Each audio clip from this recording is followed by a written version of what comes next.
You've reached Conversation with Mr. A. This is your host, Anthony Apostilla. Thank you for listening. Let's get right to the episode.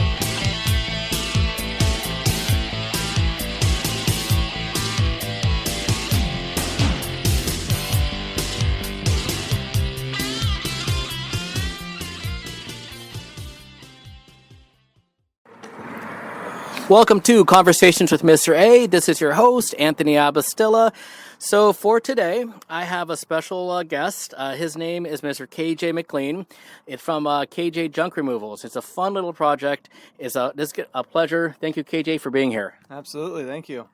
So, KJ, can you first explain a little bit about your business, KJ Junk Removal, what it is? Yeah, so the business is McJunk because my last name is McLean. So it was kind of a joke of a name at first, but it just kind of stuck. But I started doing junk removal because my grandparents got taken advantage of by one of the big franchise companies. It was kind of like if I don't do it now, when am I going to do it kind of thing. And so the senior community was like my target location or target demographic because fixed incomes, a lot of people whose family members pass away leave all this stuff lying around, and people are like, oh, I can't call the big name guys because it's going to cost too much.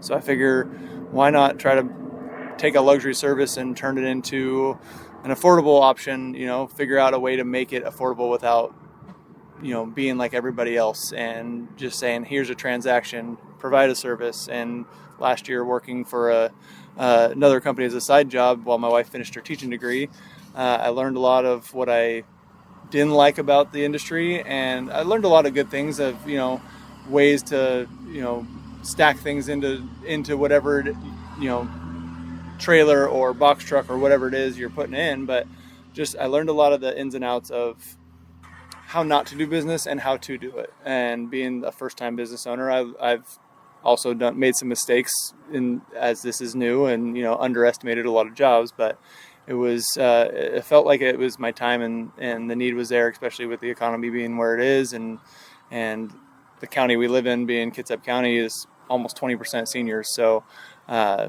joined a group called the Golden Road for Senior Living, and we basically teach the seniors about the options that are out there. They don't have to go and spend top dollar or, not eat for a couple weeks because they needed to get rid of stuff, and they don't have to leave all this stuff in their house for their kids to take care of, or live in filth because they don't think they can afford it. So can you elaborate a little bit about the junk removal business? So you were just saying where some people, they don't eat or they spend too much money on it. Can you go in a little bit more detail? Yeah. So obviously, junk removal, it's out there. You can watch it on YouTube. You can see it on any reels and all that kind of stuff. They show you a before and after picture, right? Well, what a lot of people don't understand is that, when these companies come in, they'll give you an estimate. Some companies will stick with that. Some people won't. But I did my research on every company in this area and found out what they charge for. Everything's done by volume. So most of the 1-800, trash transporter, college hunks, it's all roughly 16 cubic yards of volume. They charge over $800 for a full load. My full load is 60% of that ish. And people are like, how can you charge so little? I go, because I'm not sitting here trying to get rich off of it. I don't have the overhead like other companies do. So when people are, like I said, fixed income, or, they think that they can't afford somebody to come out and get rid of that old pool liner or that pile of stuff that's piling up next to the trash cans because they can't, set out more bags because it'll cost them too much, or the waste management won't pick it up. They don't have to, because I'm providing it in a form that isn't going to cost them everything. I mean, the dump charges everybody the same amount, right? It's per ton. If you're picking up something that's less than a ton and somebody said, oh, it's going to be $300 for that one couch, it shouldn't be. It shouldn't be, because that couch isn't costing them $300 unless they have 75 employees, a building, a warehouse, 75 trucks that they have to pay for. It's just, if I can keep it small and provide a service at a affordable cost, why not? What kind of items do you typically haul?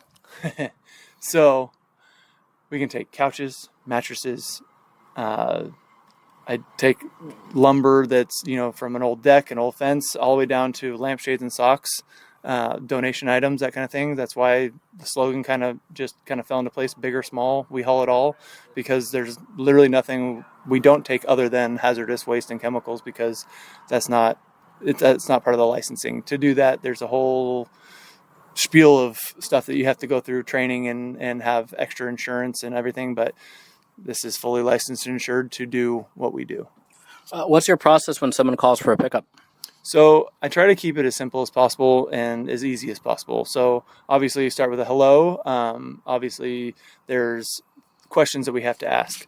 So a lot of times I ask, what is it you're looking to have hauled away? And a lot of people are like, oh, it's, I got some junk here, I got some junk there. I try to get them to at least give me a general description of what it is. A lot of times I'll ask them based on like a full-size truck bed, which is usually an 8-foot truck bed, roughly 4.5 feet wide, a couple feet high. I go, do you think it would fit in that? Just so it kind of gives them a frame of reference to go off of. And then sometimes, if possible, I'll ask them to send me a picture. A lot of times when you're requesting junk removal or any type of service from somebody else, they want to come into your home and get you kind of on the spot and be like, hey, I came all the way here to give you an estimate. Now you have to do business with me. I try not to do that. Sometimes pictures can be deceiving though, and I've learned that the hard way a few times now, where I've underestimated a few jobs, especially my first job. But, excuse me, I think I'm went in. But essentially I'll have them send me a picture. And then I can give them a general rough estimate of what it is. If it's just a single item, I even offer single item pickup where it's less than our minimum charge.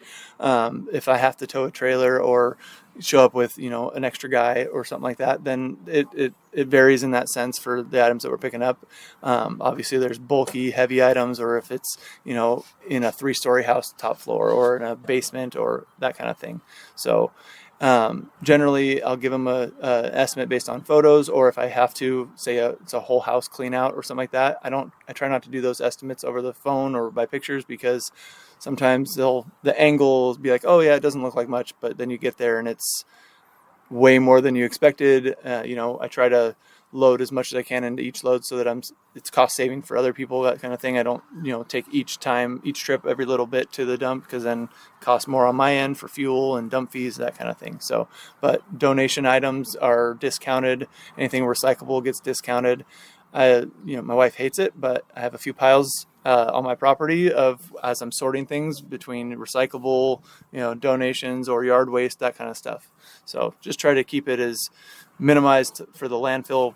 We don't have landfills here, but transfer station, so that I'm not just dumping everything going anywhere. I take things to churches and women's missions, men's missions, just, socks and clothing that are still in good condition, bed frames, that kind of stuff. Do you have anyone that helps you out? I'm thinking like things that are like really heavy. Do you have any assistance? So I am a one-man operation, but I do have a few family members and friends that on occasion I will ask for their help when I say I have to bring something out of somebody's house. I don't want to damage anything. We're insured to cover any type of that, but it's not smart on my end. I don't want to hurt myself. I still work my full-time government job while doing this, but anytime that the job is something that's, massive, it's days worth of work or heavy items, I have people that I can call and they'll help me out. I was going to ask, what equipment do you use? I mean, we're sitting here on your pickup truck. We have your trailer. Yes. Anything else you use? So I have obviously a big diesel truck to tow a big dump trailer. I have an enclosed trailer as well. We have dollies, floor dollies, hand dollies, trash cans to be able to load debris or items in, so that we're not, one by one doing that kind of thing. I try to make it different. Everybody expects to see that got junk style truck where it's a dump truck or whatever, that high things to load it in. I try to keep the trailer as low as possible, but this thing is 7 by 14 with 4-foot walls that aren't made out of wood, and it can hold almost, between the trailer and the truck, I can hold 20 cubic yards, and that's what I price things at based on for a full load. I don't base it just on the trailer. I can load things in the bed of the truck as if I need to. I try to separate items as I pick them as well. So. Okay. What's been the most unexpected thing you've hauled? I wouldn't say anything's really unexpected as I, get pictures and talk about them. The things that are unexpected about this is when somebody says, oh, it's not much, or they send me a picture of one part of it, and then when you show up and it's like, oh, hey, I also have this, and it ends up being way more stuff. And I really try not to change any of the estimates based on, a couple onesie twosie things here. But the only time that number does change is when it's like an egregious amount of items that are changing. I think the most surprising thing I ever did was the first hoarder house clean out I did, where the guy sent me a couple pictures and I was like, okay, it's not bad. But I had 42 gallon trash bags of just loose trash that I had to fill. Jeez, 42. It took me all day to just do that aspect of it. And then there were still the bulk items, and it was a terrible situation. Realtor bought it. The people had been squatting in the house. It was a good starter for me, I guess, because it was like, hey, if I can get through this, I can get through anything. Trial by fire. Exactly. I'm a big believer in you got to do the work. I'm a doer. I don't let excuses get in the way. I just show up and get it done, whether or not my help that I tried to get shows up or not. So, like that philosophy. Yeah. Any other funny or weird, maybe junk stories? Oh, I wrote this one down because I didn't want to get it wrong. Hold on. Okay. This is a good one. Okay. What was it? I'm sure you might have had a few. I've had a couple of them, but this was one of my favorites. That's okay. I just wanted to make sure I said it the right way. Sure. Where is it? I can only imagine how it's like just getting things. I'm just thinking about going back to what you're saying with those 42 trash bags. That I can't imagine how that. I guess this one we were kind of just touching on it, but when I got in there, there was a smell, and I thought it was just the garbage. But then as we got through things, there was probably 17 or 18 kitty litter boxes. Oh no! The new boxes. Yeah. But they were empty, and I was like, well, where is all this stuff? I figured, maybe they threw it out. Well, we found them dumped into the toilets, into the sinks, into an air fryer, a turkey fryer. An air fryer? Air fryer and a turkey fryer. It was like they just ran out of places to put stuff. And when you walked into the kitchen, I lost my shoes. Because it was so sticky. I walked in, my boots are the slip-on Romeos. Yeah. My shoes came off. And I still had to finish cleaning this place out. And now my socks are basically grease-filled, disgusting kitty litter spots everywhere. That was the biggest trial by fire, but probably the most crazy. That was the worst one so far. Funny, worst, whatever you want to call it. But having your shoes come off in the middle of an area like that, it's never fun. I can't imagine. I can't imagine how it was like. It was a good one, but like I said, it was the first call I had from a realtor, and he said, hey, can you start tomorrow? Because I got to get this place cleaned out so I can start bringing in people to do demo work and get this place cleaned up and upgraded to relist. So I was like, holy cow, okay. It was 4 days of nonstop. I can only imagine how you must have felt when it was all over. Yeah, 8 trailer loads, and there was still, and that was just in my enclosed trailer at the time. I still had 3 dump trailers worth by the end of it. So 8 enclosed trailers, which is a 12 by 8 by 5 feet, and then 5 feet tall. Or no, sorry, 6 feet tall, 5 feet wide, 12 feet long. And that was full to the brim 8 times plus 3 of these. Wow. It was more stuff than you could have imagined. And it was disgusting the whole time. Oh, man. Oh, jeez. Yeah. I'm wondering with the job, for you, what do you think is the hardest part of the job that many people don't see? Honestly, getting through, the hardest part for me is, I'm giving up time with my kids and my family to do this while also working my full-time job. But estimating the jobs, trying to keep it affordable, knowing what these other people are charging, and every time you hear, really? That's it? Sometimes it makes you feel good, but it makes you feel like, man, my time is worth more, right? But something my mentor said to me, he goes, your value is not in just your pricing. It's communication, showing up, and doing good work. So the hardest thing for me is, now that I've kind of built the reputation of showing up, communicating, like I was a little late for this because I was busy chatting with a client that I just got done with because he was doing woodworking, and we went through all of this stuff. I enjoy the communication, providing that service. Everything is transactional nowadays. So hardest part for me is it worth my time that I'm missing with my family to build something like this? But I know that I'm showing my boys, if you work hard and you show people that you care about doing something good for them, you're going to gain people, you're going to gain trust, you're going to gain a reputation that's more than just, hey, they're cheap. I don't want to be known just for being cheap. Reputation's important. I think that's the biggest thing when it comes to business. Who you are as a person doesn't truly make a difference in the grand scheme of things, because if you're doing the right thing and people can say whatever story they want, but as a business owner now, having a reputation that means something. Not having people say, oh, they didn't finish this job or they left it like this way.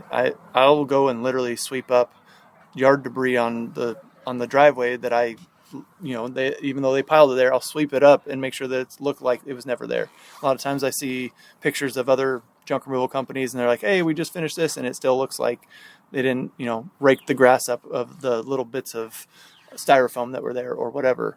So to me, that's the biggest thing, is a reputation of providing a service over a transaction. And that kind of led to my question. I was going to ask, how do you make sure customers trust you and feel safe with your services? But I think you answered it with just it sounds like you were saying, being consistent. Yeah, I think that the biggest part of, obviously people they're trusting you to come to their home, right? Business or home. Mm-hmm. And, I'm covered in tattoos, okay? Not my neck, face, any of that. But, sometimes that's a put off to some of the members of the community that are older, that are, more traditional in that sense. So what I try to do is speak to them like I would speak to my own parents and my own grandparents. It's with respect, showing them that you understand what you're doing and taking care of it at the time. And if they want to chat about what it is they were doing, like he was just doing his woodworking, or had a client that was chatting to me about, what she did over the weekend. And it's like, I'm not in any big rush. Obviously there's schedules, but I'd rather call somebody and tell them I'm late than tell somebody I got to rush out of there after they just paid me to take away their stuff. Yep, build a reputation. Exactly. Service. It's lacking in a lot of things these days. So, for you, who do you get contacted by more, homeowners or businesses? So, there's a residential and a commercial aspect to junk removal. I would say that it's more residential for me, but lately, because of a group I joined, B&I, Business Networking International, we have referrals. There's a property manager, there's real estate, there's general contractors. So I get quite a few calls from those type of businesses, but I actually got a call from Jack in the Box Corporate to clean out the Jack in the Box that had shut down, to get rid of all the grills and the vent hoods and all the metal, everything in there that they had left behind. And I thought it was a scam at first. I was like, there's no way Jack in the Box is calling me. Nope. They gave me the lockbox code. I got to go in and see it. And so now that, to me, it just shows that I'm growing enough to be considered, right? Because you have to carry certain liability insurance to even be considered for commercial aspects. They want to see that documentation to prove that you are insured to the right amount. And it just, it took time. And my first month in business, I made $400. Wow. I spent more that month just in licensing and getting everything done and fuel. And so I'm not making a huge profit out of this. Like I said, I'm roughly probably 5 to 10% total a month. The expenses in junk removal are kind of high, because no matter how much you recycle or separate, it's all charged by weight, and fuel these days is kind of crucial. So, yeah. I'm breaking even on the year so far, but to me that means I'm doing the right thing. Most businesses are not profitable in the first year, from what I understand. I'm still learning all that. Trial by fire. Exactly. Now, apologies from the very beginning. I had called it KJ Junks Removal, but with MC Junk Removal, what is your vision for maybe the company maybe in the next few years? Are you hoping? I thought pretty hard about that one. My goal at the beginning was just to be an option for, people I already knew, people that, the real estate lady that I talked to at the very beginning to get involved with the senior group, because I got tired of seeing people taken advantage of in that area where it's like you get a quote, show up, they put it in, and then take a picture of it and call the boss, and he says, oh, it's this much, and it doubled. I'm like, how does it double when you already knew what it was, right? For me, selfishly, I would love to save up enough out of this to start a forestry mulching company where you get to play on a skid steer and you get to turn all this land with shrubbery and stuff into mulch basically, and it's clear land because I like playing with machines, and it's less sweat. But sweat equity I've been putting into this, honestly, I could see us growing hopefully. I think after the first year, I really want to consider hiring at least part-time 2 people, but I would have to buy another vehicle that has the transport of the waste built in, because towing a truck and trailer, not everybody can back a trailer, and those are not the trial by fire things I want to deal with. I don't blame you. I don't blame you at all. To back in a trailer, because that every accident, it goes against me, right? Yeah. It's a liability aspect. It increases all that, but I think that 1 or 2 years from now, that I'm still learning. This is a big learning experience for me. It's my first business, but I hope that in 2 years I can look back on it and be like, man, that was nothing. Yeah. Now we got 10 trucks or 30 employees. I would love to be an employer in the area that has, I can say that, I help people make a living, right? I don't want to just be that minimum wage, guys that are all muscle, no brains things. I want people that have the same vision and communication desires that I do. That's the biggest thing, is giving up the control or the reins of me being at every job, talking to every customer. It's like, I'm building that relationship. So I guess my make a long story short, I just hope to still be in business. Yeah. So, it'd be cool to expand and grow, but if I'm still doing the same thing, then at least I know I'm providing a service that is needed. Awesome. What advice do you think you'd give to someone if someone was thinking about starting their own service-based business? Do your research. Like, I made sure before I even went to the system and paid for the licensing and made the company real, I made sure what it costs for everyone, because I had my experience with the company I worked for. I'm not going to name names, but the name didn't really mean what it meant. They gave a good story, but everything they did was to get items to resell. I don't do any resell. I don't do any, if I find a good item that I get out of it, I try to either, utilize it myself in some way, or I donate it or give it to somebody who actually would use it and enjoy it. I don't take a profit out of any of that. But the biggest thing with starting a service-based business is you got to roll with the punches. This is a roller coaster. I have weeks where the phone doesn't ring and I call it myself to make sure it still works. And then you have weeks where it doesn't stop ringing. So you just got to stay on the grind, but come up with a mission, not just a business plan where, I'm going to do it this way, this business, providing this service. You got to have meaning behind it.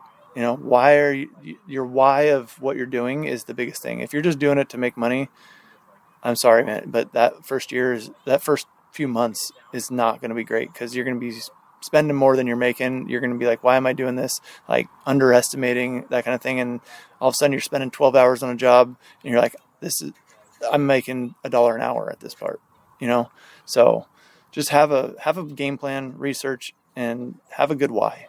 Yeah. That's my biggest thing. For you, what's the most satisfying part of your job? Honestly, when people tell me that they're so glad that they gave me a call because they have had experiences with other people, and they say that the way that I communicate with them and the fact that they're not, feeling like their bank account is too empty or they're, they got to give something up, that makes me happy. I've had multiple clients give me a hug at the end of it. I've had a couple seniors cry because they were so shocked when I got done, and they're like, all right, so what's the price? Thinking it was gonna be something different than what I said. And to me, it's fulfilling. I get fulfillment out of providing something that people think that, okay, this is worth it finally. So That's awesome. Okay, so for the last part of this podcast interview, what I do with my guests always, I always like to do a word association. So I'll give you just maybe a word or two, and just tell me the first thing that comes to mind. This is more of a fun one, just fun, relaxed one. And so I'll start off with one of them. So the running joke with the podcast is, for myself, I really have a huge dislike for pickles. So I'm going to start with pickles. What's the first thing that comes to mind when you think of pickles? Shots. Because apparently now people are taking shots and using pickle juice as a backer, and I think that's disgusting. Oh. I'm not a pickle fan. I don't like pickle juice, so I'm right there with you. People sit there chomping into them. They got it wrapped with a napkin. I'm like, that just no. It's a texture and a taste. I'm not a fan. I'm with you, man. Yeah, I am totally with you. I'm with you on that one. Okay, how about horror movies? I am not a horror movie fan. It would surprise you, but I am more of a comedy, kind of a sappy guy. Me and my grandma were the same emotional level when it comes to movies, where something, a speech. I just watched Ichiro's Hall of Fame speech and teared up. I'm more of a happy or sad movie kind of guy. Horror movies, to me, I have, my dreams are realistic in everybody's dreams are real to them, but if I watch a horror movie, I gotta go watch Disney for at least an hour before I go to bed, because it's just not happening. No judgment. That's not me. It's totally fine. Yeah. Country music. Oh yes, I love it all. My wife actually just went to the Morgan Wallen concert. Brooks and Dunn played the beginning. That was my favorite part. When she sent me that video, Brooks and Dunn, Travis Tritt. Country music is I'm not fully redneck yet, but I believe that country music is the best music out there right now. Okay. Yeah. Just for fun, I'm going to flip it around. How about rap music? Eminem, he's the GOAT. I mean, you can't beat it. I mean, I grew up, Nelly, Eminem. It was, 50 Cent. That was like my childhood when I'm finally getting into a car kind of thing. So, It's Your Birthday was my wake up song on my birthday by 50 Cent. So yeah. But Regulators, that is my favorite song of all time. We had a car crew in high school and our license plate said Regulators Mount Up. So, it's, Dr. Dre, all them. Yeah. It's iconic. You can't beat it. Okay. Nintendo. So I was, not the most privileged growing up, so I think my first Nintendo was a Nintendo 64 that my grandparents bought for all the grandkids to use. So, Mario Kart, Donkey Kong, that kind of thing. Okay. Donkey Kong was Sega, wasn't it? No, I don't remember. It seems like it's familiar, but no, it was mostly just Mario Kart. I'm a more racing game kind of person. Okay. Body odor. Not a fan. I have to shower every morning to wake up and to not feel like I'm, I can't go to bed dirty. Not a chance. I carry deodorant everywhere I go. I'm just, I've been in a lot of places working in the construction industry for a long time where when dude smells and you got to work next to him, it's the worst. And I get it, hot and sweaty, but we live in Washington. It's only hot for like a month and a half. So you shouldn't stink in the middle of winter. Fair. Fair to fair. Pizza. So there's a place in Port Orchard called Damn Fine Pizza. We just found it. I think it's been around a while, but they have some of the best pizza I've ever had. And it's not your typical, marinara sauce, cheese and pepperoni. It's, kind of oddball prosciutto mixes with, artichoke and stuff like that, but it's amazing. But if I'm going just a base pizza, I'm going just a pepperoni from Pizza Hut. Fair enough. One more. How about WWE? Well, we don't like smell, so The Rock is probably one of my all-time favorites. I mean, he's iconic in that sense, but Mankind, that kind of thing, the cage matches, I mean, vivid, you just remember the barbed wire all over him. Why not? That's growing up on that, was WWF back then. So, we can't call it that anymore. But WWE, I don't watch it now. Don't have the time. But, old school wrestling for sure. Awesome. Any final words that you want to tell our listeners? Don't ever say it's too late. I'm 36 now. It doesn't sound old, but I feel old. Give everything a shot because you don't want to live a life with regrets. That's all I have to say about that. All right. Thank you so much for your time. Well, thank you. Appreciate it. And that concludes this edition of Conversations with Mr. A, featuring MC Junk Removal. That was a fun interview with KJ McLean. I think what really got my attention was his character. I mean, his character, integrity, and just no excuses, just getting the job done. That was definitely a remarkable interview. Thank you so much, KJ, for your time and for the interview, and best of luck to the business. And what I want to tell you, listeners, is check his business out. He really does a great job as far as removing junk, or if there's things that need to be removed. And so, once again, the company is called MC Junk Removal. They're a tremendous company. Give them a call. Good luck. Take care, and thank you for listening. We'll see you next time.